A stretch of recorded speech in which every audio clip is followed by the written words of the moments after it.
Welcome to the Health and Wealth Podcast. This is a show dedicated to the pursuit of health and wealth without losing your health to attain that wealth. With this podcast, we're going to share stories and best practices of successful business owners who either sell health or have health as part of their business plan. You're going to get great marketing and strategic advice from proven, successful experts. We will also be sharing stories from successful entrepreneurs who lost their health on the road to wealth, what they learned, and how they do things differently now, both in business and in life. Let's welcome your host, businesswoman, personal trainer, and podcast queen, JJ Flazanes. Welcome to the show, everyone. I'm JJ Flazanes, your host. Thank you for downloading today's episode. First, I want to say thank you for those that supported last week's show on racism and the law of attraction. It was a scary show to create and put out, and I'm glad that I did. Have had a lot of positive feedback, and for those of you that don't agree, or if it was too much, or you think I wasn't as sensitive to the issue as I could have been, or I missed a bunch of things, hey, I tried, and I'm sorry, and maybe next time, if there's a next time, I'll be able to handle it better and address really all the concerns. So I just want to say thank you for your patience and understanding. I didn't get it right, but I did the best I could, so thank you for that.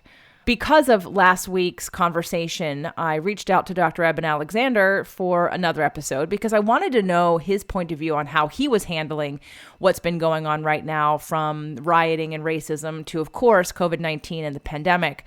So we had a really great conversation the next day, which is what today's show is. Before we get into a little bit more about Dr. Eben Alexander, again, this is his third episode here on the show.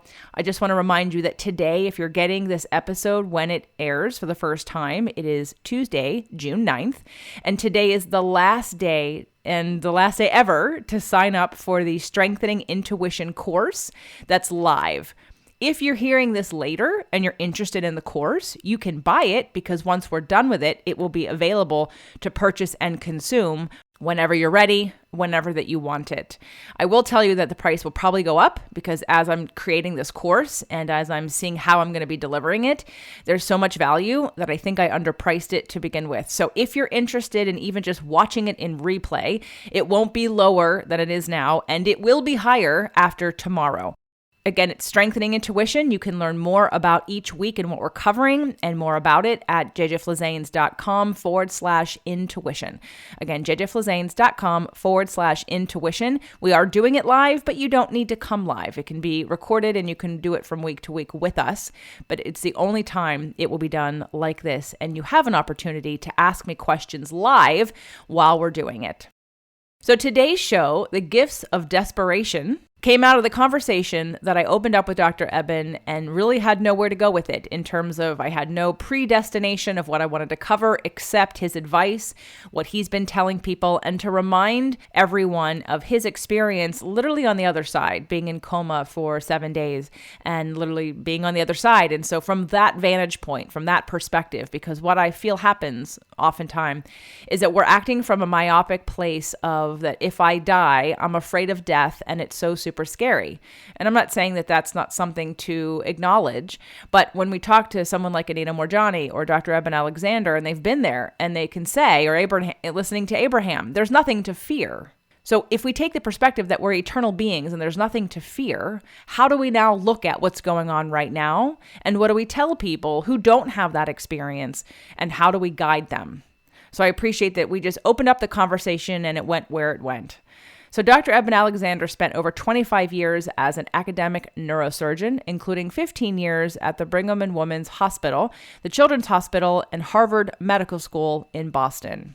We talk a little bit about his NDE, and he was in coma for 7 days. His story is literally the perfect law of attraction story as far as I'm concerned. And then he came out and he wrote a book called Proof of Heaven, which was really his recalling of his experience and what he learned. Since Proof of Heaven was released in 2012, he's been a guest on the Dr. Oz Show, Super Soul Sunday with Oprah Winfrey, ABC TV 2020, Good Morning America, Fox TV, Fox and Friends, and his story has been featured on the Discovery Channel and the Biography Channel. He's been interviewed for over 400 national and international radio and internet programs and podcasts. His books are available in over 40 countries and have been translated into over 30 different languages. If you haven't read Proof of Heaven, now is the time. It's the first book I started with. It's so beautiful. It's so inspiring. Yes, Living in a Mindful Universe is also a great book on the science of consciousness and what we're talking about. But just to get started, Proof of Heaven is a must read. You can find out more information at ebenalexander.com, but we're going to share with you a lot more information today. Welcome everyone to the show. If you're watching this on YouTube, I have the distinct pleasure once again. Episode number 3, I have Dr. Eben Alexander with us, and I'm very excited to bring him back and have this conversation about what's going on in the world today and how to look at it from another perspective, not invalidating anyone else's perspective, but to recognize that there are many levels in which we can view something and how we can approach making things better and creating positive change. If you're listening to this on the podcast, or if you want to listen to this on the podcast, there'll be a different intro, and we'll go through all of the different accolades that Dr. Alexander has up to this date with his 3 books and everything he's been through. You'll hear all about that. So go ahead and listen to the link below if you want to take this interview with you and not have to watch it on video. Welcome back to the show, Dr. Alexander. Well, JJ, it's great to be back on. Thanks so much for having me back again. Well, I appreciate everything you've been through, everything that you teach, everything that you're about. And when I was stuck here in this pandemic and thinking about all of the advice I was trying to give and be of service in some way, I had Dr. Christian Northrup on the show, and we opened Pandora's box, if you will, about some of the things that maybe, I'm not sure what your perspective or point of view is on when it comes to sort of the healthcare industry and what's going on, pandemic. We don't have to go down that path, but what I wanted to reach out and ask you about, because, you know, one of the unique gifts that we have in you is what happened when you crossed over. And I know we haven't really got into that much because it's in the book. And I've, just take into this assumption that people have seen your interview on Super Soul Sunday or somewhere else where you've talked about your NDE. But I'd love to start with just a quick explanation of the fact that you have experienced something that many people haven't.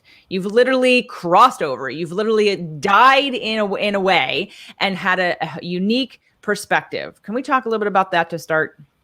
Absolutely. That's a beautiful place to start, because essentially that's one of the most important messages of near-death experiences is that we're much more than our physical bodies, and that our existence involves a lot more than just a physical lifetime in a physical body. And when you get to the evidence for reincarnation and afterlife, after-death communications, all these things are really just showing us that consciousness is a much bigger entity than something you can pretend is created by a physical brain and is limited only to this lifetime. And that's where I think the lessons of NDEs become especially profound, because it's really about how to live these lives in the here and now in this material realm more than anything else. It's not just about, it's reassuring to know that my conscious awareness doesn't come grinding to a halt when my body and brain die. But then where do we go with all that? And how do we use that kind of information in living our lives?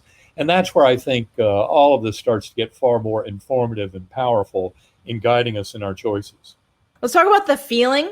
We're in a situation in several aspects of life where there's a lot of negative feelings. We are ingrained right now with whether it be internally that we're having it because we have a issue with what's going on. We're feeling a lack of freedom, we're feeling fear of our future, or we're being told we should be afraid, right? So the messages we're getting aren't really helping us find our intuitive centered place of trust and belief and surrender and guidance. I'm not speaking personally. I'm trying to collectively give an overview, because that isn't how I've been feeling for most of the time. Now, I have definitely been knocked off my internal knowingness at some point when I felt like the future might bring something that I am being forced to do that I don't agree with, and that my intuition says this is not right on any level, and I don't care if everybody else does it, but don't tell me I have to do it. So in those instances, what would you say about the feelings that you got, the change in you, the awareness that you had, the knowing, the truth that you found out, if you will, when you literally you were in a coma for, what was it, 5 days or 7 days? 7 days. 7 days in coma. 7 days in coma.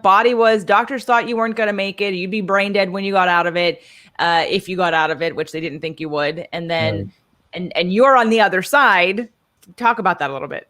Well, I think, to me, one of the most valuable lessons of my experience, and this certainly involves so many other similar stories of an amazing universe that reveals itself when the brain and body die. One of the most important things to remember is that our dominant worldview, which is pretty much hosted by scientific materialism, is at its very heart a very bleak message. That our existence is birth to death and nothing more, that when the brain and body die, that's the end of our existence. In fact, that materialist science would try and tell you you do not have free will. They would tell you that it's all, consciousness is nothing more than chemical reactions and electron fluxes in the substance of the brain that give us this illusion of awareness. And all of that is just flat out wrong. And it's a very bleak perspective. And yet those kind of profound, kind of false assumptions of our society lead to a tremendous amount of angst in the face of challenges like the COVID pandemic.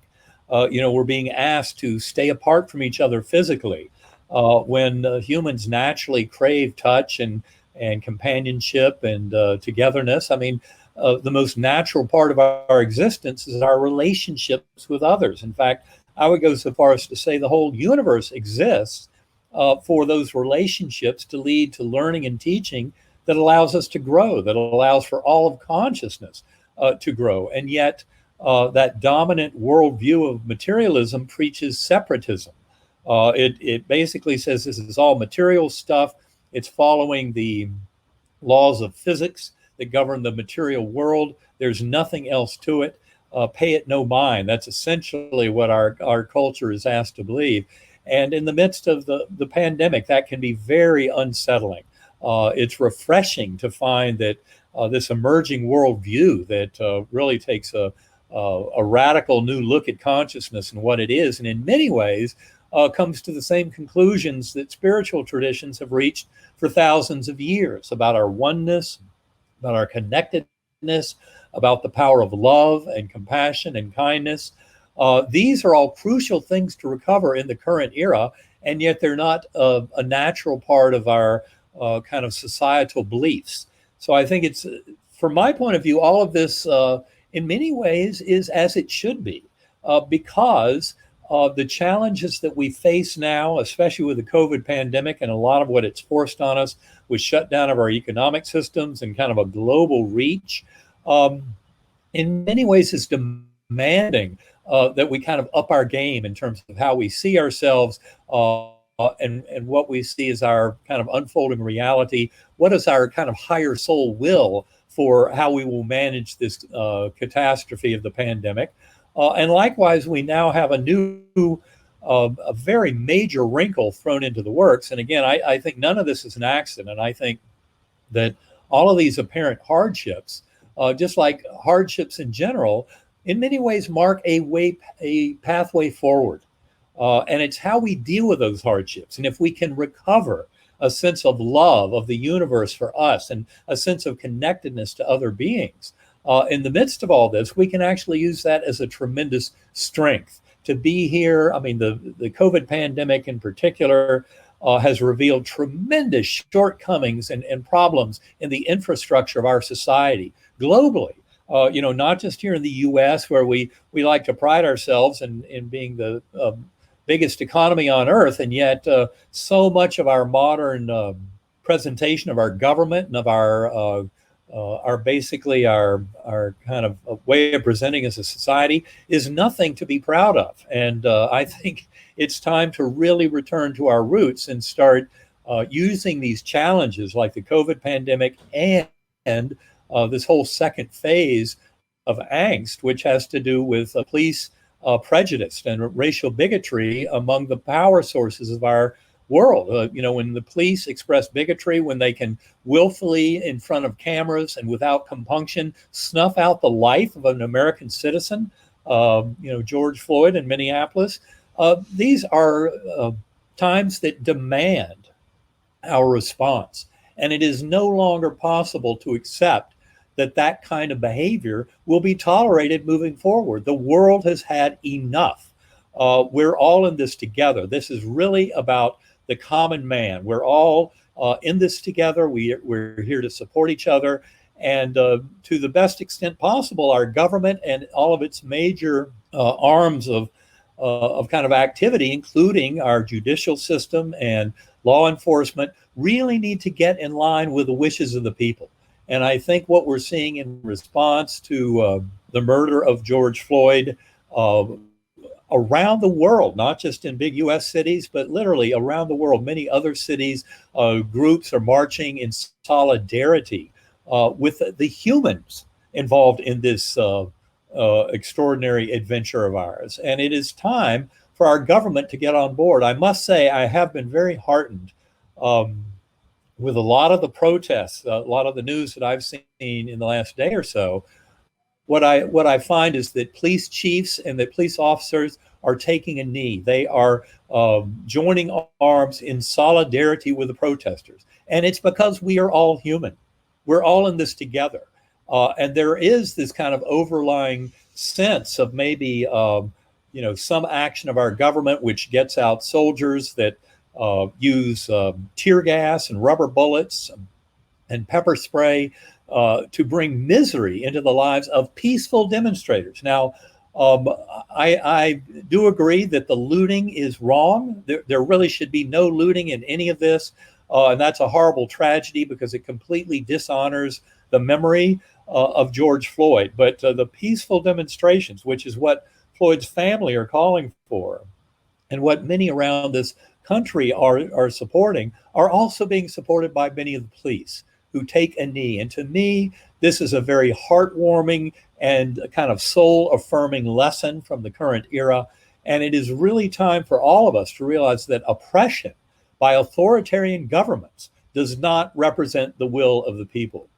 And it is time for all of us to really stand up for love, for compassion, for kindness, mercy, acceptance, and when necessary, forgiveness. But we're all in this together. The very weak and shoddy safety net that we have in the United States for the less fortunate, the economically underprivileged, is really horrific. And the COVID pandemic has revealed these major shortcomings in a society that many of us think should be a beacon of hope and a promise for the rest of the world. And yet that is not what in the current era I think we are presenting. And in many ways, I would say that the COVID pandemic and all of the extreme social unrest supporting the rights of all people not to be prejudiced and attacked by the police and by the power structures, the military. I mean, this is outrageous that the people are actually being demonized and attacked by these agencies of the corporate and government structure. And it's really high time that we rose up against this. I don't think that ultimately that humanity and their greatest sensibilities believe that this is really the pathway forward. And in many ways, as Karen and I often present in our meditation events, this is really about this lovely awakening of the soul that reveals we're all in this together. I mean, that's the most common message from near-death experiences and from the modern scientific study of consciousness, I might add, is the oneness, the one mind that we're all really sharing. And in so many ways, the near-death experience with its life review, which goes back thousands of years, independent of culture, that your life flashing before your eyes is a beautiful example of how the golden rule, treat others as you would like to be treated, is written into the very fabric of the universe. Because in the life review, you go through those crucial residual lessons of your life in a very real kind of living of those events, of teachings both good and bad about your kind of soul growth. And if you've been busy handing out pain and suffering to others, the life review may not be very pleasant, because in the life review, you become the recipient of your behaviors. It's kind of like turning the other cheek, but because you actually are the victim of your own kind of aggressions. And in many ways, the life review is very neutral in how it presents all this, But given that most of us would like to be treated kindly, when our life review shows us that our own actions and thoughts in life we're not necessarily treating others kindly, it can be a very harsh realization, especially in the light and love of that beautiful, infinitely loving and healing environment in which those lessons are given. So we often talk about the gift of desperation that is so apparent, say, in alcoholism and addiction. And addiction is not just about drug addiction, but addiction to work, addiction to sex, to love, to workouts, to addiction to all kinds of behaviors that can really wreck the rest of our life. But addictions always involve kind of a bottom, the opportunity to have things get so bad that you can make a choice to let those addictive behaviors go and kind of rejoin your soul mission and growth, or you can go on to die from it. Unfortunately, many addictions are deadly. And that's exactly what happens. And Karen and I love to point out in our current meditation experiences with people that that gift of desperation is something that's offered to our entire culture in the form of the COVID pandemic and in the form of the police brutality and the George Floyd murder, and how we're having to really rise to the occasion to deal with all that. These gifts of desperation can be tremendous energizers of growth. And I think that is the thing not to forget, and to take that bigger view where we don't necessarily just kind of fall into a victim mentality and kind of a helpless mode of, well, the whole world is falling apart, but in fact start to see ourselves as powerful change agents that can bring love and compassion and kindness to this world. And it's just, from my point of view, it's just a much healthier way to look at the challenge like what's facing this world today and try and use that to energize growth and harmony and bringing some peace and prosperity and sharing gifts with the world to help bring comfort into a world that at this point in time is extremely troubled and challenged, especially with the economic fallout from the COVID pandemic, and then over the top of it all with the police brutality and the murder of George Floyd, and how that basically implies all of us must get involved in trying to make this world a better place. You know, on Saturday night, it was pretty heavy here for us in the house, and we watched a movie. I decided we were going to watch Mr. Rogers, and the Mr. Rogers movie with Tom Hanks, which was so good.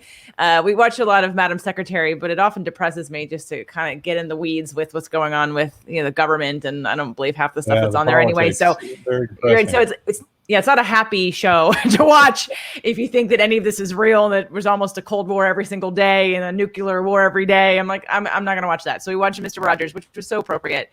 In the, everyone is unique, everyone is special, everyone has feelings, everyone needs to deal with their feelings and express their feelings and be seen and heard for who they are and what they're feeling.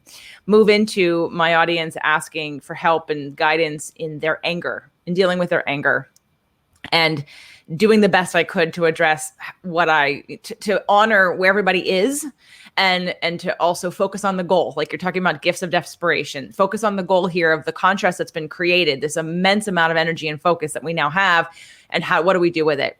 And I believe that the part of ourselves that wants to react, retaliate, come from the place of I was feeling oppressed, which is a terrible, depressive, powerless place to be, to anger, which feels better in the moment, to get angry and to do something about it. But staying in that anger feels destructive and not useful for where we ultimately can take this conversation. And so I had invited everybody to come to Agape on Sunday morning to do Agape Live, because I knew Reverend Michael would to deal with this in a way that would encompass all of that. So I was out there sort of trying to gather, what do we do about this from different points of view? I did a show, took a big risk. Already had the hate mail about racism and the law of attraction because I understand there's just people who are suffering so deeply with wounds that they have carried and feel so disempowered in so many ways that any talk of anything about love is not what they want to hear right now. And so that's why I wanted to have this conversation with you about, and not in a way of having to address somebody who isn't wanting to hear this, but what is it that you are telling people? Because again, there's this take action, but come from love, take action, but come from love. And so what do you say to the people who are like, but no, love isn't working? What do you say to those people? Well, I think love always does work in the end. And it can be very, very toxic to get just totally buy into the conflict and the us versus them mentality. I mean, for me, I use meditation a lot to get uh, closer to kind of a deep heart resonant and truth about all this. And in that meditation, I'm always looking for the win-win situation. I'm always working with the higher soul to higher soul communication that I believe allows us to rise above the petty interests of the ego to facilitate the kind of change we want to bring to the world. When you lose track of the role of love and that we're all in this together and that we're really here to help each other, that's when things can really go off the rails. And I would encourage people, to try and keep that in mind. I mean, one thing that was apparent to me when I came back from my near-death experience was I came to realize that people who I had seen before my coma as my nemesis, as an enemy, as someone who wanted to prevent me from getting something I wanted in life. What I saw very clearly in my near-death experience was that those people were always near and dear soul mates, that in fact we were trying to teach each other very challenging and difficult lessons. And from that little kind of low-level kind of view of the ego, from that perspective, often it's just like, oh, we're against each other, we're fighting each other, we're in conflict. I must overpower them. I must dominate them. That was a word used from the White House yesterday about the protesters, was to dominate them. And from my point of view, that really doesn't lead anywhere useful. And it's much more, I mean, the old concept of praying for your enemy, I think, brings something very real to the table here. Prayer is a beautiful way of bringing the highest good to all involved and not necessarily devolving into some kind of conflict and it's us versus them mentality. But in so many ways, I see that kind of mindset helps me a lot in dealing with this and not to kind of succumb to that crazy making that this kind of seemingly endless conflict and kind of in continually enhancing polarization that seems to have no end to it. And the reason is it has no end. It just like addiction. Addiction is basically trying to pour material stuff into a spiritual hole in our soul. And it doesn't work. You've got to fix it with spiritual stuff. And I'd say likewise in this kind of a conflict, if you think that we're polarized and then more and more polarization and the politicians seem to be driving us more and more against each other as if more polarization is the answer, but all it seems to do is make things much, much worse. And plus there seems to be no end in sight. And the reason is the answers lie in the middle. It's the middle ground, and this insane kind of focus on polarization is only going to do one thing, and that's going to make people crazier and crazier by driving us even further apart, where all the big answers are going to lie with compromise, with win-win situations, with bipartisan approaches to fixing the problems. And I think that these tremendous hardships that we're facing in the world today are showing us very clearly we need to meet in the middle and find common ground and quit playing like this is some game of polarization where the dualities in life are all the opposites. And there's so much about our modern culture that tries to foment the kind of energizing power of the dualities and going for the poles, but it's never going to lead to any kind of harmony or solution. And so in essence, we really need to take a different mindset. And when it comes to prayer, praying for, a quote enemy is really praying for all of us to come to that higher ground, that kind of common ground where we know that we have many kind of desires as human beings in common with each other. And we know from looking at this world at large that there is an abundance. It's amazing, this kind of lack that is built into this kind of separatist ideology that emerges from materialist science, that there's never enough. And basically all that has its roots in kind of a twisted and distorted version of Darwinian evolution that got going in the late 19th and then the 20th century, that competition was what ruled all engagements. And that was misinterpreted in biology and then was incorporated, say, in economic systems, where people started thinking with that kind of survivalism was written into the economy, and that there was not enough to go around, and that therefore you had to have this kind of class warfare. Well, none of that is true. I believe that we can take a much bigger view of this that acknowledges our commonalities and how we can help each other, that can take the energy of all the kind of apparent darkness of the COVID pandemic and the economic shutdown and start to turn some of that energy into healing and into working to help each other and to seek a common ground in finding our answers and our pathway forward. I believe that the COVID pandemic in many ways can be a great gift to this world. It's exposed the horrific problems in our healthcare system, certainly in the United States, where we spend more money on healthcare than any other country, and yet we really do not have the excellent healthcare system that you would expect to show for all that.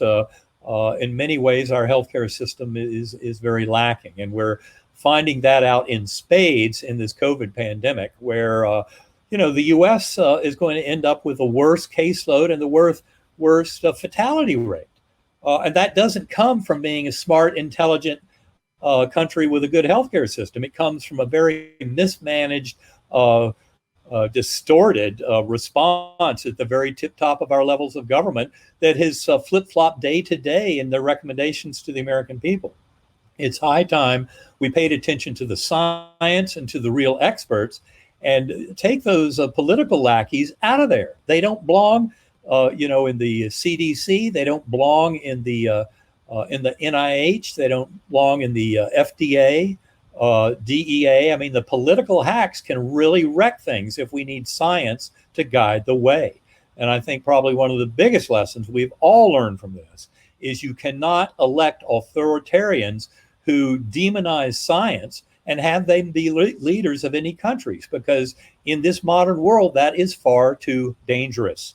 We have pandemics, we have nuclear weapons, we have all kinds of things that can make life miserable on this planet if we don't take care and do the right things. And it involves a scientific lead. And I know some people are a little paranoid that, the scientists aren't necessarily holding us in their best interest. And certainly if you look at the history of the 20th century, that's true. The chemists committed their sins in World War I with the development of machine guns, poisonous gases, and explosives. The physicists committed their sins in World War II with the invention of nuclear weapons.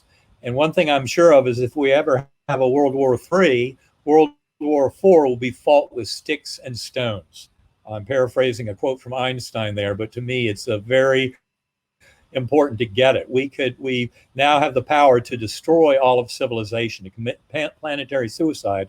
And that's all the more reason not to keep following this insane pathway of destruction that also includes our addiction to fossil fuels and climate change, and the fact that we now have a gyre of plastic twice the size of the state of Texas rotating around in the Pacific Ocean, killing off animals by the hundreds of millions. I mean, this modern Homo sapiens, sapiens means wise, and we are doing anything but living up to the name of being Homo sapiens in the current era.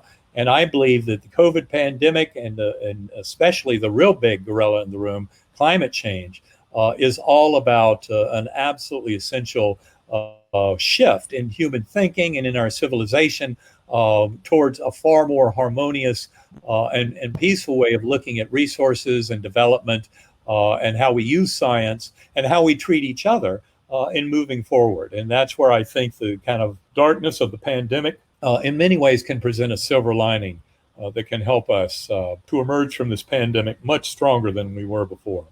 I think in any situation, there's what we can acknowledge that it's created, that it's identified, that it's uncovered for us to look at. And there are so many positives, one being some of those planetary changes, more clean waters and things that have happened along the earth, the sky and the clearness and the pollution and things as we have been staying at home.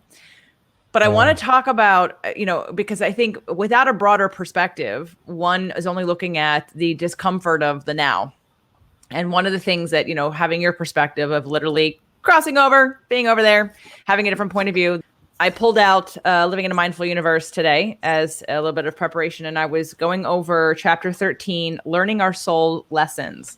There are people in my community who they're attracted to the energy of hope, of happiness. In fact, I had someone sign up last week to work with me who said, I don't know any really happy people. I was like, oh, and I know that's part of the energetic pull of what's possible and what I'm looking for that I don't know where to find. And so some of the concepts that I'm teaching or having people share are new to a lot of people.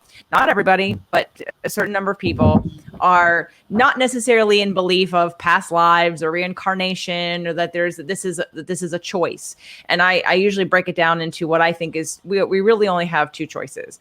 We have a decision, in my opinion. Now you can change those choices from moment to moment, from situation, but generally it's, I believe everything is working out for me, and that I have a role in whatever's going on for a reason, that I've incarnated in this lifetime, in this time and space for a reason, with contracts with a lot of people to make evolution and expansion happen for consciousness and for eternity and for the universe, or I'm a victim of just random things happening.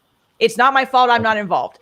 And if we take the role of I'm not involved. I didn't do this. I didn't create this. I have no part in this.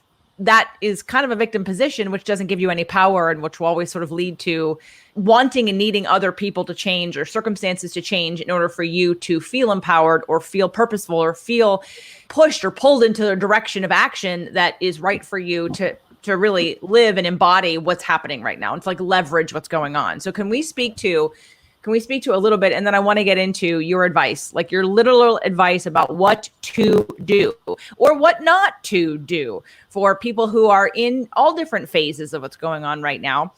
Because again, I took this leap yesterday of doing this show on racism and law of attraction, fully well knowing that I was going to get hate mail and feedback of people that were going to say whatever they're going to say. And I acknowledge that.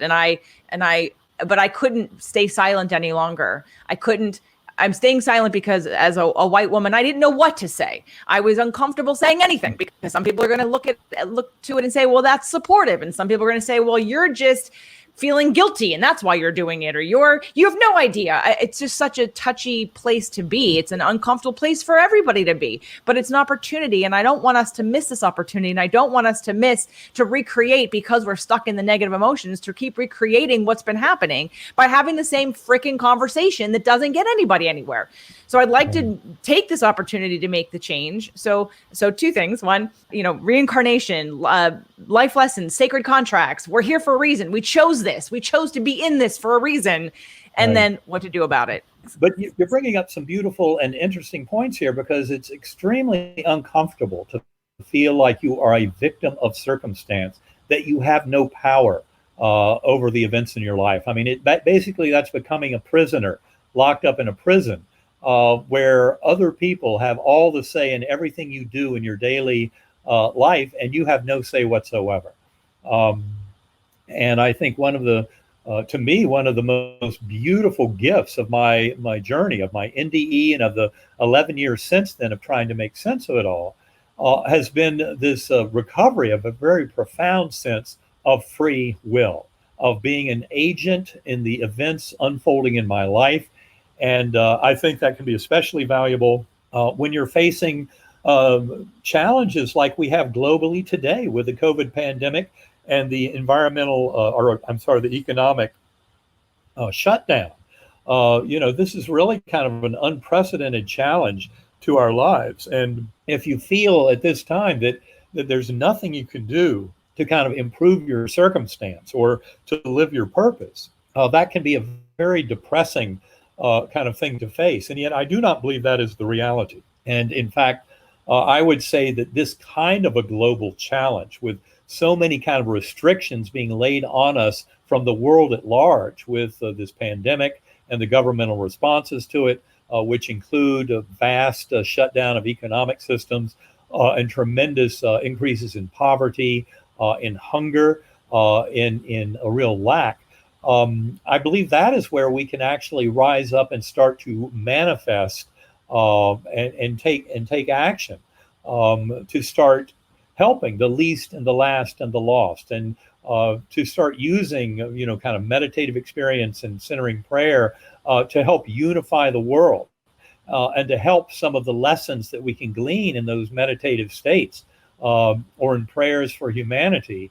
We can start using some of those lessons to kind of help inform our choices about how to work with this world to help out the least, the last, and the lost, to step up to the plate in this time of challenge, when so many who used to be really marginal and on the edge, kind of at the bottom of our socioeconomic ladder, have now really been cast off. And this is the time to really take greater action about all of that, and to help in food banks, to support those who are economically less favored in this current challenge.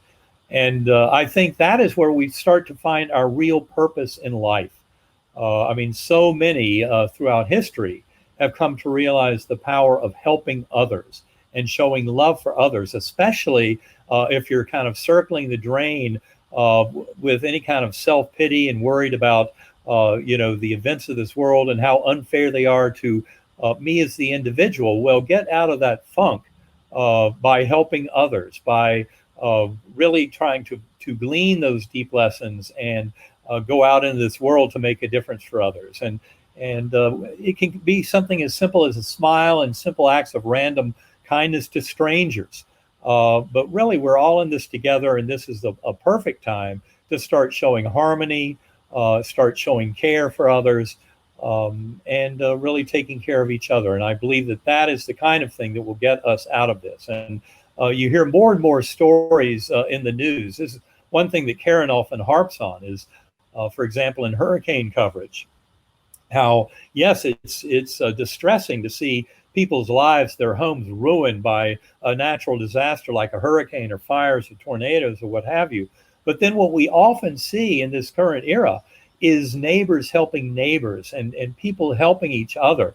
And it's showing us really the best of humanity, which I believe is kind of our natural basis. And I believe is far more of a constituent of our society than those occasional bad actors who take advantage of say, a natural disaster to scam other people and to take advantage of other people. Whereas most of what I see, and I think luckily the news presents a lot of this, is the goodwill and the benevolence and people helping other people who are in deep trouble. In so many ways, the darkness and apparent evil of this world can help show the brightest silver lining of human spirit and of connectivity and kind of our one mind, our sharing of the one mind to be here for each other. I spent a lot of time before I recorded my show with a guest who was a Black businesswoman and had stepped out to say, I don't feel oppressed, and I want you all to stop telling me I should feel oppressed, because I don't, I never have, and I'm not going to. Not necessarily disrespecting others or not trying to disrespect others, but by being an example of taking her own power back and using the laws in which she understands to thrive and to just live in a world for her. Like she cited Michelle Obama, some child asking Michelle Obama, well, how did you do that if you felt like this? And I think Michelle Obama's response was, I've never felt oppressed. And so knowing that, again, coming into this situation, I watched a lot of looking for evidence of, because I think we get so overly focused and extra dramatized in our news, which is why I don't watch the news, but even, so bombarded on social media about all the things that make you angry, all of the injustices, all of the things that are wrong, which need to be seen, but disproportionate to then what happens, like you just said, like all of the positive things that are happening. You just gave me a great idea of asking people to maybe later on this week post pictures. I was looking for, where is it working? And I was finding people sharing, the hugging of cops and Black men on the front lines, and of people and of the cops taking a knee, and of supporting and standing behind. And I was just finding, positive things that were like, okay, see, this is proof that it is going to change, that we are in that space, and that's what's needed to happen. On an individual level, though, besides tuning into the things and finding the evidence, looking for the evidence of what is working and how things are shifting, and not just putting our focus on what isn't and continuing that conversation, but balancing it out with acknowledging and looking for evidence of positive movement and change forward. Right. What would be, or what has been your advice per person individually, besides, of course, helping others, being of service to others? What can someone do that you would recommend, or that you've been telling people on any level, from COVID to financial stuff to racism? What does the individual's responsibility in terms of what I can do for me that helps everybody? Well, I think an important thing to point out here is our news sources have it used to be you could depend on the evening news, for example, to really present a fairly factual accounting of what had happened that day. Before Ronald Reagan, there actually were laws in place that had to do with fairness in reporting. And unfortunately, that's been lost from our world. So that leaves us as individuals very responsible for getting our news from multiple sources. And this is something, again, I would credit my life partner, Karen Newell, with educating me about this. Because I was very used to following, New York Times, Wall Street Journal, some pretty standard news sources, and trusting them and depending on them. But what she has shown me very clearly is you really need to look at other sources, and you need to go outside of your little comfort base. And so I will look at Fox News and Breitbart and other sources, because it's important for us to see how these various news entities are presenting the facts, because the facts obviously are not really agreed upon, and it's gotten to a point where you almost can't trust any of them to present you with a completely objective set of facts. Some are better than others. Some are very clearly uninterested in doing anything other than serving as propaganda arms. So you need to recognize that. And then, of course, there's that other danger of social media. Because the problem with social media is it's all about making money and getting ad clicks. And so what they want is people to click. And what they find is people will click more and more on the kind of stuff that aligns with their thinking. And so it's kind of like social media becomes like an echo chamber, so that whatever you're believing, you're going to believe a lot more strongly after a lot of clicking around in social media. And of course, that doesn't mean you're getting closer to the truth at all. All it does is it means you're a pawn. You're being used by the social media companies. You're not their customer. Their customer are the advertisers. Those are the people who are paying for all this data to use that kind of against us as human beings. So social media is not really your friend, and especially in this era with all the economic cataclysm, where a lot of people are depending mainly on their social media for news. That's a recipe for the disaster, unless you are really willing to take the action to make the effort to go out there into sources that are far from your normal sources, to make sure that you can believe what you're reading and what you're viewing in these videos. We're actually entering a time where this is going to get quite dangerous because of the whole arrival of the deep fake, and the fact that, for example, major somewhat trusted groups in government will end up resorting to things like deep fakes. It's astonishing that in our world, that kind of pursuit of non-truth can be officially, pursued by government and corporate entities. It's frightening. But it's up to us as individual citizens to be better informed. And that means to broaden our news sources and be very open-minded about this, and realize that people are trying to mislead you. And some of these groups are very nefarious at what they will try and do. And that is not your friend. To be led down a pathway of falsehood with lies and distortions that are intentionally diverting your knowledge away from facts, that is not your friend in helping you deal with this world. So it really is incumbent on all of us, until our governmental institutions can kind of regulate some form of policing of social media and news networks. We really need to take better care of this. One thing I do want to make very clear on this about the news is I believe that certain sources are far more trustworthy than others. I would not be putting the New York Times and the Wall Street Journal and CBS in the same category, for example, as Fox News and Breitbart.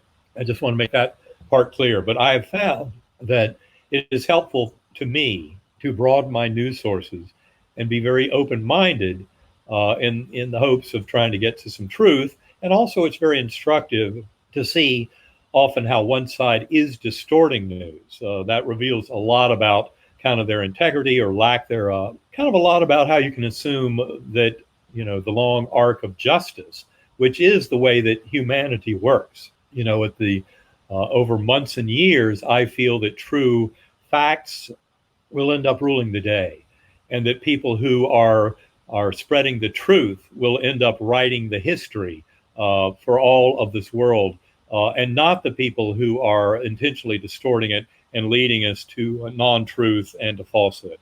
Now, for those of us who don't want to watch the news because we don't trust any of it, and again, there's also, Dr. Bruce Lipton's coming on in July, and I'm finally going to talk about the biology of belief and epigenetics and quantum physics, because I have sort of rejected a lot of what some people want to call science, because you can't control how my individual body, how my consciousness is reacting to something versus somebody else.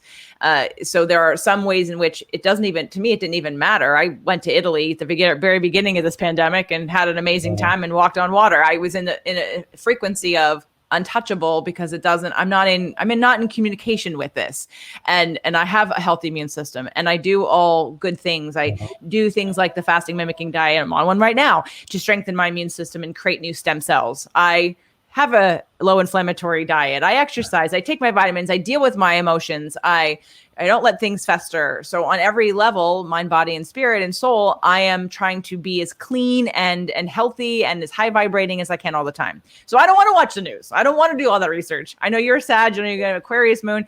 Like, you want to know the truth, and so you're looking for the truth, and that's like fun for you to be like looking for the truth and to see and to compare those numbers. But there's a lot of us, even though I'm right and left brain, a lot of right brainers who don't want it. Like, it's all bad. It's all bad. Like, even there's so much negative energy and fear infused within it that I don't even want to do that. So can we talk about, for those of us that want to contribute, it's not that I'm turning a blind eye, because trust me, being in the wellness and functional medicine scene for a long time, I mean, I have a truth that my intuition is screaming about, which isn't what most people think is the truth, because they're unwilling to believe the corruption that could happen, or where the politics lies within, let's say, pharmaceutical industry, or within tracking human beings. So it's a reality they don't want to think about because it feels bad, and I understand that, but I believe it is a truth. That doesn't mean I'm going to, again, focus on it and do everything I can to research it, because at the end of the day, I have to be in a place where I feel and trust that no matter what comes down the pipeline, that I'll be okay, I can handle it, and there will be a solution for me. But getting people to, again, detach a little bit emotionally. If you can research and look for information from a place of neutrality and not get so hyper upset, and that's where the difference is. I think for you as a researcher, as an educator, as a scientist, you're able to look at data from an observer perspective. But there are too many people that get too triggered and too in fear about their future or their own health by even going down that path. So for those people, what would you recommend in terms of them doing the best that they can? Again, I'm taking the broad perspective of, here we are, we are reincarnated beings, we are souls living a human experience. We're spiritual beings living a human experience. What do we do with those if some of us don't want to play in the muck of, I don't believe any of these numbers that you're talking about? Not you, but I mean, the society. Your point is a good one, in that certainly if you get caught up into watching the news all the time to try and, discern the truth and make sense of it for your own life, it can be a very toxic experience. I find, enough to be an informed citizen is certainly important. But for me, I find tremendous respite in my daily meditations. And not only do they help me in finding creativity and guidance, insight, a sense of connection with the souls of my soul group to serve as advisors and things like that, but it can be very kind of energizing and rejuvenating. And, just 20 minutes or so of meditation a day, I think, can be a tremendous gift. Once you realize the brain is not creating consciousness, but that in fact we're sharing consciousness, and that the brain serves more as a filter, and that we can, or a veil, and we can traverse that veil to get more out into the mental layer of the universe and into that God force, it can serve as a tremendous source of kind of energy and sanity in dealing with this world. So for your viewers who do not yet have a regular practice of meditation, I would advise use the powerful tools available for free from Sacred Acoustics. Go to sacredacoustics.com. There's a 20-minute file that you can download for free. And then I would advise people to look at on that website, sacredacoustics.com. Karen Newell has constructed a set of teaching videos, very short, 5 to 8 minutes, and maybe there's an hour and 20 minutes total. But they're very instructive of ways to use these tones to get into deep states of conscious awareness and of relaxation. In fact, in February of 2020, there was a pilot study published in the peer-reviewed Journal of Nervous and Mental Diseases by Dr. Anna Usum, a New York psychiatrist. And that pilot study looked at sacred acoustics and found that, in fact, over a 2-week study period, 26% of her patients had benefit from those sacred acoustics tones alone, compared to 9% who had benefit from standards psychotherapy, talk therapy alone. And that pilot study is well worth looking at. That's kind of an extraordinary level of relief of anxiety, depression, things like that, and help with problems like insomnia.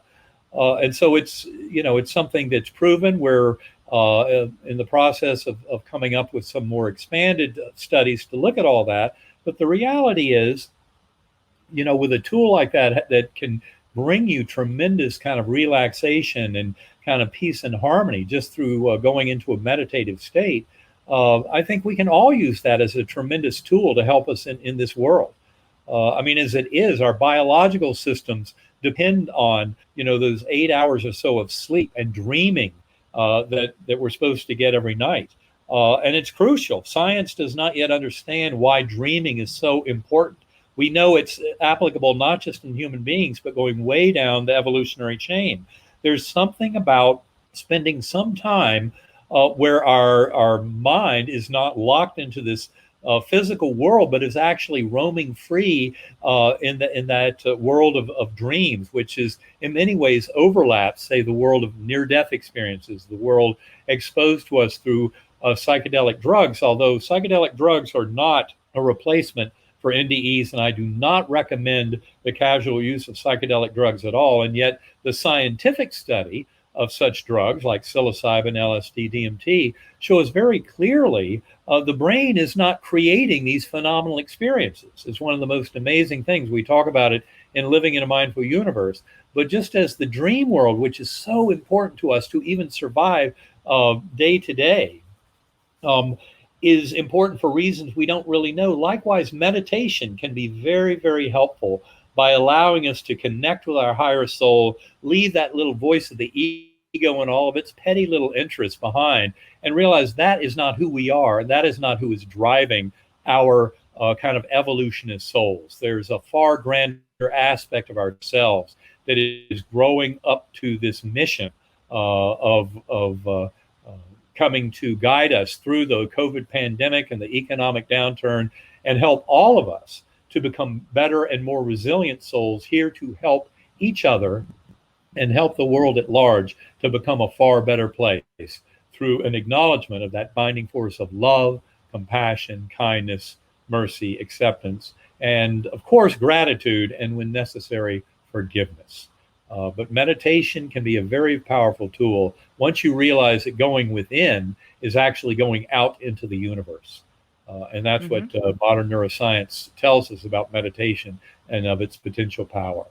So everyone go to sacredacoustics.com. A lot of my community has the free one from the last 2 shows that you and I have done, and the 2 shows Karen and I did. So everyone knows about Sacred Acoustics. If they were to, especially during this time, would there be another place in terms of purchasing that they would go to next if they already have the free one, just in terms of addressing sort of the collective right now?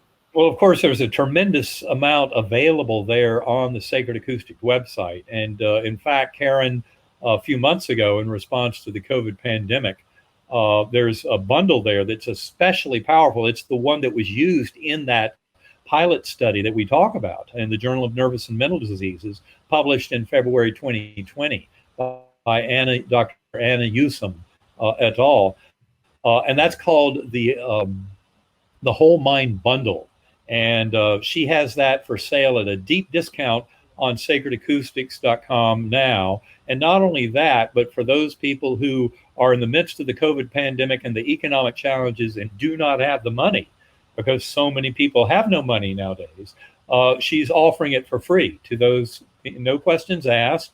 If that's your situation, Sacred Acoustics gives you that tool, the Whole Mind Bundle, which is every bit of the firepower that was involved in that Dr. Anna Usum's pilot study published in February. So that is Karen's way of sharing with the world, for free if necessary. I mean, obviously, if people can pay, she would hope they would pay, because obviously we have to, Sacred Acoustics and my efforts have to keep going and plodding along. And so at some point we need to get financial compensation for some of this. But the reality is we'd give it all away if we possibly could, because we want to change the world for the better. And the world needs it right now. So it is time for all of us to start taking better care of ourselves.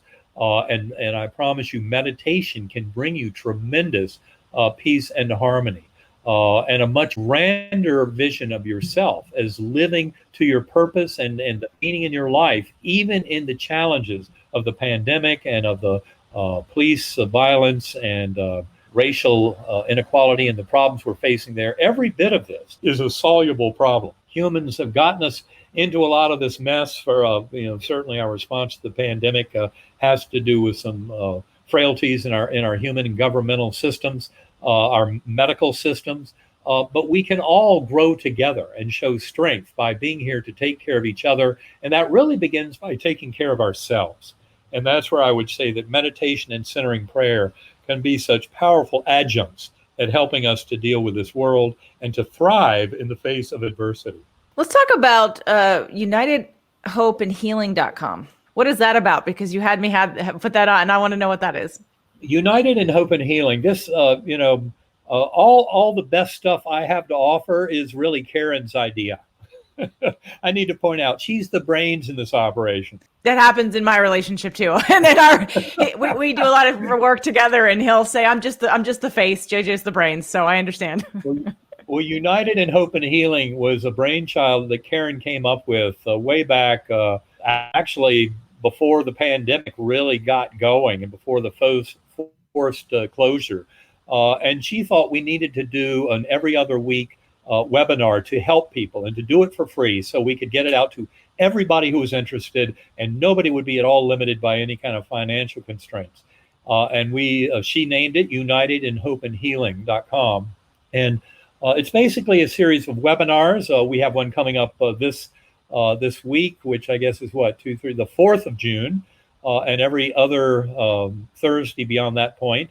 And we often have guests, and we've had some wonderful guests in past webinars. We had Dr. Anna Usum actually on there discussing that pilot study. And of course, replays of all of these are available at UnitedInHopeandHealing.com.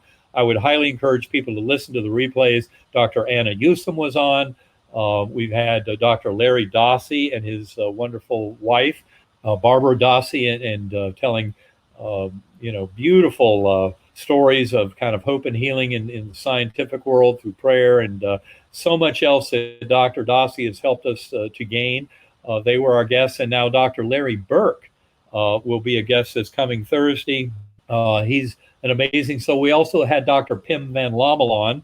Many of you in the NDE community know him. He's the Dutch cardiologist who wrote the book Consciousness Beyond Life. He wrote the original Lancet article in 2001 in the medical journal about over 300 cardiac arrest patients in the Netherlands, many of whom, 18% of whom had near-death experiences. And then Dr. Larry Burke will be our guest this week. Dr. Burke wrote a beautiful book, Dreams That Can Save Your Life. And this is about specifically addresses breast cancer dreams in women that saved their lives. And he has many stories to tell along those lines, but he expands it tremendously with his co-author about other diseases, other places where dreams, often with the messenger being a departed loved one, coming to deliver that message in a dream about needing the mammogram or going to the doctor, what have you. And dreams are a beautiful way of engaging kind of our deep unconscious and that primordial mind. Karen and I often talk about meditation and sacred acoustics for approaching that deeper knowledge of self and finding the tools and advisors and guidance to help us in living our lives. But there's no question that dreams in many ways can do a similar thing. And Larry Burke is a true expert on that. So I would highly encourage people to join us for unitedinhopeandhealing.com this coming Thursday for that live webinar, but also be sure to look at past episodes because I think they can be very instructive and helping people to deal with anxiety and a sense of helplessness and hopelessness in the face of this pandemic and the economic challenge, because in fact we are never powerless. And in fact, it is these apparent kind of darkness and hardship in life that can serve as these beautiful gifts, as that kind of gift of desperation.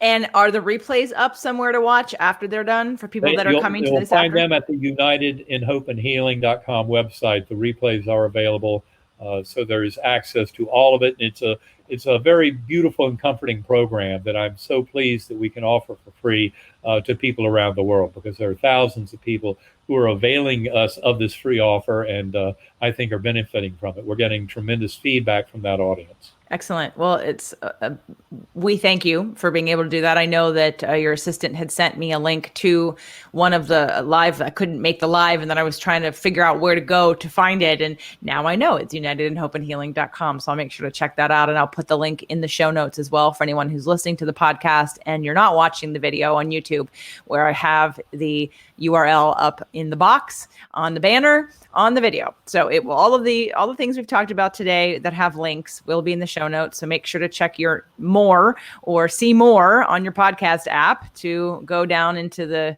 information and grab a link for something that you've heard that you want to check out a little further. Again, as always, I appreciate you being open to having this conversation again and to wanting to educate the world. And again, from another perspective, someone who while I told you from the very first time that I had met you, and obviously I had known your story, there's a deep knowing that I had always had about, again, life, death, what happens. But I hadn't experienced it. So who's going to listen to me? Well, some people listen to me, but when obviously the credibility of having died and or kind of physically not being present in your body or not being present in your body, but by using your consciousness and acknowledging that it was everywhere and not just in your brain or in your head, and being able to come from that point of view validates a lot of people who secretly know it and believe it, but haven't experienced it. And again, I think that perspective is important right now to remember when we're when we're bombarded with looking at myopically what's going on from moment to moment. And I'm saying we shouldn't be looking at that. It's absolutely necessary, but to balance out, obviously, the broader perspective, which gives us information as to who we really are, what's really happening, what we're called to do, and how to connect with that to know what's right for us on an individual basis as to how to make the biggest contribution. And to come back to, like you said, the knowingness that if I'm working on me and if I'm meditating and if I'm expanding my consciousness, if I'm releasing any resistance that I have, if I'm emanating love in an energetic field big enough, large enough, I practice that will affect everybody else. And to come back to that is one of my roles and the power that we all have in love to emanate wider, stronger, more powerfully. But it has to come from our own hearts, which have to be unblocked and released and trusting in that moment to allow that expansion and that energetic field to do what it can. And that's an empowering thing to remember. So unitedinhopeandhealing.com, check that out. We've got ebenalexander.com also. And of course, sacredacoustics.com, everyone. So check it all out. Dr. Alexander, thank you again for being on the show today. Thank you so much for all of your service. Well, JJ, thanks so much for having me, and thank you for getting this word out to the world at large. I appreciate what you do.